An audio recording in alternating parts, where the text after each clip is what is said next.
श्रीमद्भागवत महापुराण प्रथम भाग अष्टम स्कंद अथैकविंशोऽध्यायः बलि का बांधा जाना। हिंदी में अनुवाद। श्री सुखदेव जी कहते हैं, परीक्षित, भगवान का चरण कमल सत्यलोक में पहुंच गया। उसके नक्षचंद्र की छटा से सत्यलोक की आभा फीकी पड़ गई। स्वयं ब्रह्मा भी उसके प्रकाश में डूब से गए। उन्होंने मरीचि आदि ऋषियों, सनंदन और नैष्ठिक ब्रह्मचारियों एवं बड़े बड़े योगियों के साथ भगवान के चरण कमल की अगवानी की।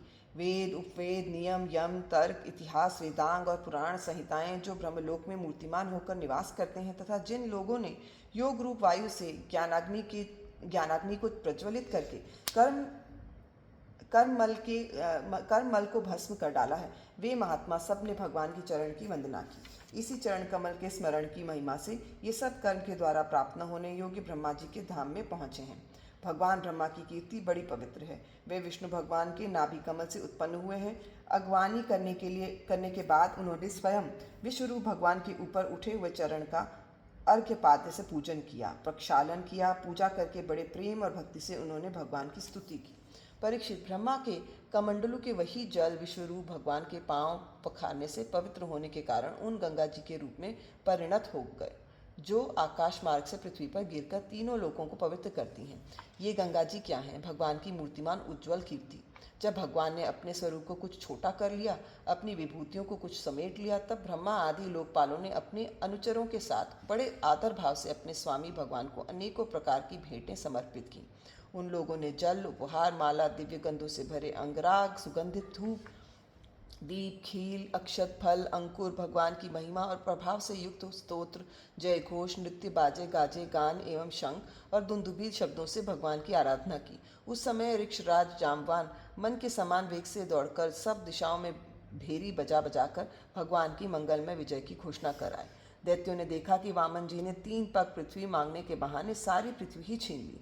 तब वे सोचने लगे कि हमारे स्वामी बलि इस समय यज्ञ में दीक्षित हैं, वे तो कुछ कहेंगे नहीं। इसलिए बहुत चिढ़कर वे आपस में कहने लगे, अरे ये ब्राह्मण नहीं है, ये सबसे बड़ा मायावी विष्णु है। ब्राह्मण के रूप में छिपकर ये देवताओं का काम बनाना चाहता है। जब हमारे स्वामी यज्ञ में दीक्षित होकर किसी को किसी प्रकार का दंड देने के लिए उपरत हो गए हैं, तब उस शत्रु ने ब्रह्मचारी का वेश बनाकर पहले तो याचना की और पीछे हमारा सर्वस्व हरण कर लिया। यूँ तो हमारे स्वामी सदा ही सत्यनिष्ठ हैं, परंतु यज्ञ में दीक्षित होने पर वे इस बात का विशेष ध्यान रखते हैं। वे ब्राह्मणों के बड़े भक्त हैं तथा उनके हृदय में दया भी बहुत है, इसलिए वे कभी झूठ नहीं बोल सकते। ऐसी अवस्था में हम लोगों का यही धर्म है कि इस शत्रु को मार डालें, इससे हमारे स्वामी बलि की सेवा भी होती है। यूँ सोचकर राजा बलि के अनुचर असुरों ने अपने अपने हथियार उठा लिए। परीक्षित, राजा बलि की इच्छा न होने पर भी वे सब बड़े क्रोध से शूल, पट्टिश आदि लेकर वामन भगवान को मारने के लिए टूट पड़े। परीक्षित, जब विष्णु भगवान के पार्षदों ने देखा कि दैत्यों के सेनापति आक्रमण करने के लिए दौड़े आए हैं, तब उन्होंने हंसकर अपने अपने शस्त्र उठा लिए और उन्हें रोक दिया। नंद, सुनंद, जय, विजय, प्रबल, बल, कुमुद, कुमुदाक्ष, विश्वक्सेन, गरुड़, जयंत, श्रुतदेव, पुष्पदंत और सात्वत, ये सभी भगवान के पार्षद 10-10 हजार हाथियों का बल रखते हैं। वे असुरों की सेना का संहार करने लगे। जब राजा बलि ने देखा कि भगवान के पार्षद मेरे सैनिकों को मार रहे हैं और वे भी क्रोध में भरकर उनसे लड़ने के लिए तैयार हो रहे हैं, तो उन्होंने शुक्राचार्य के शाप का स्मरण करके उन्हें युद्ध करने से रोक दिया। उन्होंने विप्रचित्ति, राहु, नेमि और दैत्यों को संबोधित करके कहा, भाइयों, मेरी बात सुनो, लड़ो मत, वापस लौट जाओ। ये समय हमारे कार्य के अनुकूल नहीं है। दैत्यों, जो काल समस्त प्राणियों को सुख और दुख के देने की सामर्थ्य रखता है, उसे यदि कोई पुरुष चाहे कि मैं अपने प्रयत्नों से दबा दूं, तो ये उसकी शक्ति के बाहर है। जो पहले हमारी उन्नति और देवताओं की अवनति के कारण हुए थे, वही काल भगवान अब उनकी उन्नति और हमारी अवनति के कारण हो रहे हैं। बल, मंत्री, बुद्धि, दुर्ग, मंत्र, औषधि और समाधि उपाय, इनमें से किसी भी साधन के द्वारा अथवा सबके द्वारा मनुष्य काल पर विजय नहीं प्राप्त कर सकता। जब दैव तुम लोगों के अनुकूल था, तब तुम लोगों ने भगवान के इन पार्षदों को कई बार जीत लिया था। पर देखो आज वे ही युद्ध में हम पर विजय प्राप्त करके सिंहनाद कर रहे हैं। यदि दैव हमारे अनुकूल हो जाएगा तो हम भी इन्हें जीत लेंगे। इसलिए उस समय की प्रतीक्षा करो जो हमारी कार्य सिद्धि के लिए अनुकूल हो। श्री सुखदेव जी कहते हैं, परीक्षित अपने स्वामी बलि की बात सुनकर भगवान के पार्षदों से हारे हुए दानव और दैत्य सेनापति रसातल में चले गए। उनके जाने के बाद भगवान के हृदय की बात जानकर पक्षीराज गरुड़ ने वरुण के पाशों से बलि को बांध दिया। उस दिन उनके अश्वमेध यज्ञ में सोमपान होने वाला था।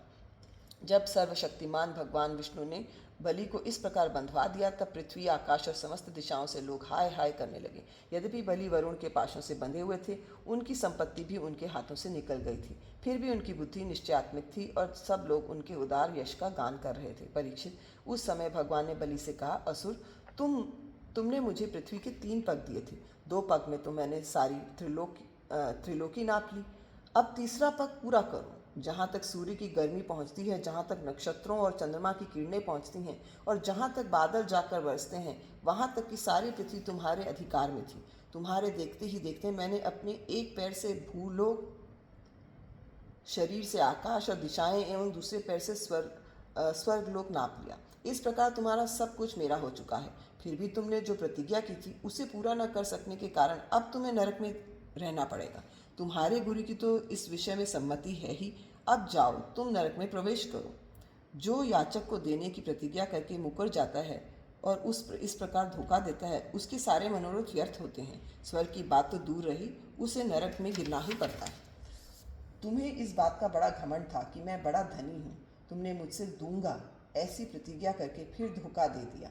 अब तुम कुछ वर्षों तक इस झूठ का फल नरक भोगो।